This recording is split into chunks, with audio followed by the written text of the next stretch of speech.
What's going on, everybody? C4 here today, continuing with the best 7-round mock draft series that you're going to find on the YouTubes. And today, we are moving on the Houston Texans, which is really, right now, the only mock draft that's kind of got buggered because I'm doing it later than earlier. Obviously, I did the full mock draft for all teams, so I did all 7 rounds for every team. And at that point, Tony Romo was still in play, and I thought for sure he was going to the Texans. I mean, that door, I still don't think it's closed, but it's looking like it when Tony Romo signed to CBS. So I'm going to say right now, I don't have the Texans taking a quarterback early, but I will be able to justify that later when we get to the full 7th round. But we'll be going to look at their free agency and what they did in 2016 to see what they can do and potentially look like for a 7-round mock this year. So Texans last year were 9-7, had the 29th ranked offense and the #1 ranked defense without J.J. Watt. Incredibly impressive. Their MVP for me last season was Jadeveon Clowney, finally living up to that first overall billing that came out. I mean, it looked like Khalil Mack was going to be head and shoulders a better player while Clowney was struggling to really stay healthy and stay on the field. And then Clowney, amazing last year. And I think if J.J. Watt can come back from a back injury, and man, back injuries are tough. They are killer. I think J.J. Watt will be able to come back, but I am a little bit skeptical if he will be the same player that he was before the injury. But him and Clowney going at, even 90% is without a doubt the best edge rushing tandem in the NFL. So there needs to be 4 free agency. I had his offensive tackle, quarterback, defensive tackle, and corner. For free agency, their big 2 moves as of the 8th of April, they've been fairly quiet. They traded Brock Osweiler in a 6th-rounder and a 2018 2nd-rounder to Cleveland for a 4th-rounder. We'll give that an A right now. Obviously, I can't give them an A+ because they initially made that deal to Brock Osweiler, so you got to hold them somewhat accountable. But being able to move Brock Osweiler off the books, and, really, obviously, it stings to get rid of a 2nd-rounder, but I think they still made this move assuming that they were going to be able to land Tony Romo. Now that he decided to retire, I think there may be a little bit of panic there in the locker room in the front office for the Houston Texans, but we'll have to wait and see. They also re-signed Ryan Griffin to a 3-year, $9 million deal. He was one of the top, I think he was like a top 5 tight end available for this year's free agency period. So he's nice to bring back to pair with C.J. Fedorowicz. So I'll give it that a B. But very quiet free agency period for the Houston Texans. Looking at their 2016 draft, I thought they drafted fairly well. First round pick 21, they got Will Fuller, the wide receiver from Notre Dame. Started out very, very hot for them. Kind of dwindled out a little bit, as did the quarterback play. But I think if they can get a guy that can actually push the ball down the field, maybe they give the reins and give an honest opportunity to Tom Savage, who I personally think should get an opportunity.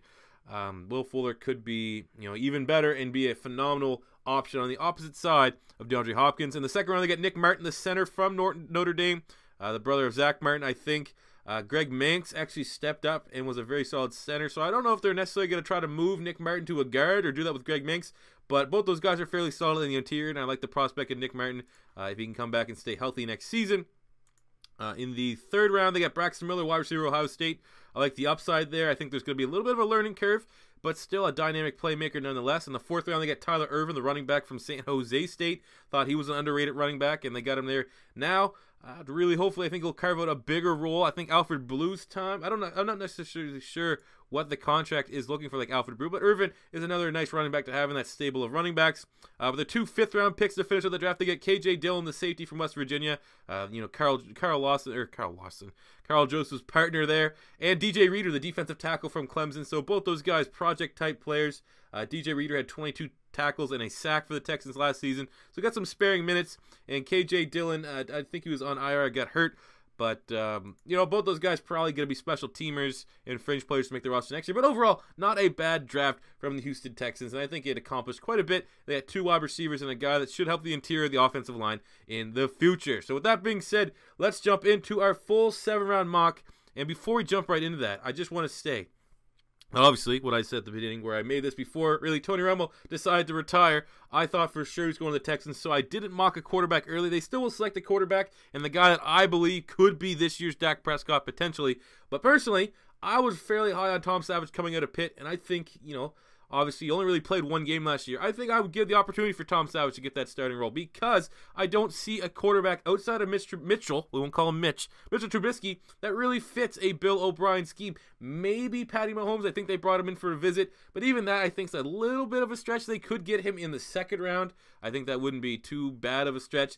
But really, looking for what Bill O'Brien looks in a quarterback, I think Tom Savage offers what, the guys that I would kind of slate into that. Maybe Davis Webb, Maybe Nathan Peterman could be on the board for them. But I think, personally, Peterman and Davis Webb, they're no further, a big gap between them and what I think Tom Savage can do in that offense. But maybe that's just because I really did enjoy watching Tom Savage while he played at the University of Pitt. But like I said, just in case you guys are like, where's the quarterback really high? The mock draft happened before Tony Romo went. But again, I don't know if there's a quarterback in this year's draft class that really has Bill O'Brien drooling over the thought of having him be the starting quarterback potentially for the Texans next year. So let's jump into that 7th round now. So I will say off the bat, a lot of the picks in this Texans mock draft are guys that I'm personally high on, not necessarily every other draft expert. So you may see a little bit discrepancy between where a lot of experts have some of these players going and where I think they are. But I think a lot of the guys that I really think have some upside would be good picks for the Texans. But anyway, in the first round, pick 25, I have them going with Obi Malafon, with the safety from Connecticut,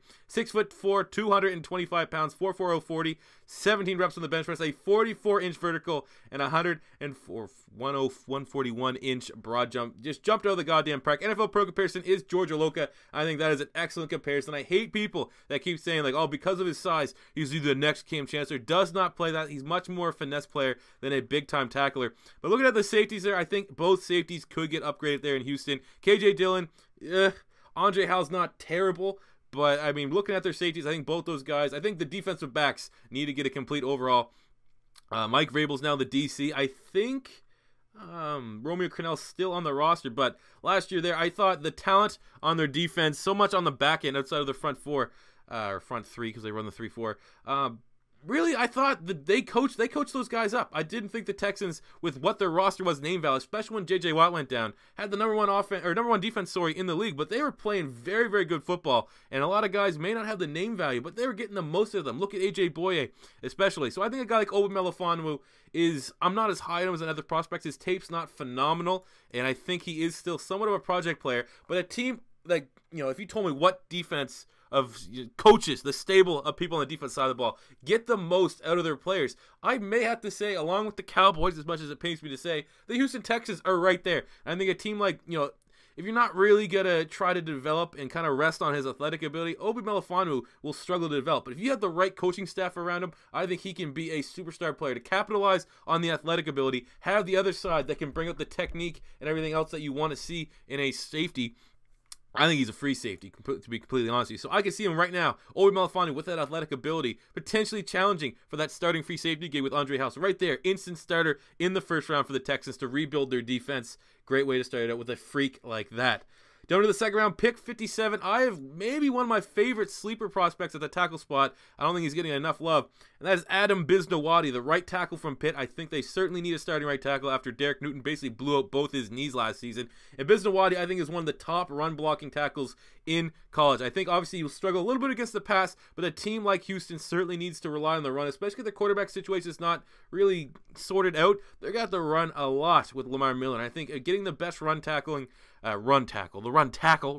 block offensive tackle in this year's draft class, I think Bisnowadi's near the top, and I think he's somewhat slept upon because he had a pretty bad Senior Bowl, but his tape at Pitt, man, this guy here, you want a run blocker, you want a guy that just puts his head down and smashes guys into the second level. That is Bisnowadi to a T. 6'6", 305 pounds, 5'2", 40, 23 reps on the bench press. His pro comparison is Darrell Williams, but I don't think that's very good. I think he is, I think he's, for me, I don't know. I think it's different because I am very high on him. Just watching this tape of Pitt, man, you usually see James Conner runs to Adam Bisnowadi's side a lot of times because he is getting that push and drive. He's a very aggressive player that fits well into that offensive line build of the Houston Texans.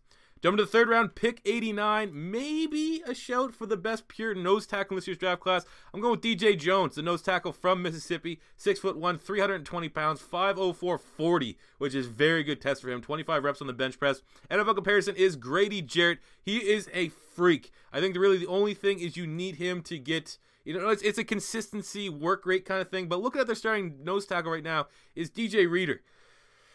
He was a 5th round pick in 2016. I think they certainly need to be trying to find a guy. I think DJ Jones can be a starter for them in the 3rd round. Tremendous value. May not necessarily be there in the 3rd round, but how my mock draft went, it went with him. Length is the only thing kind of hurting them, but they should be able to mask that if he's just sandwiched between J.J. Watt and Jadeveon Clowney. But with no more Vince Wilfork, I certainly think they need to add and improve the nose tackle spot in the interior of that defensive line. I think DJ Jones might be the best pure nose tackle in this year's draft class, and getting that in the 3rd round. Nose tackle slip. We all saw defensive tackles got hoard last year.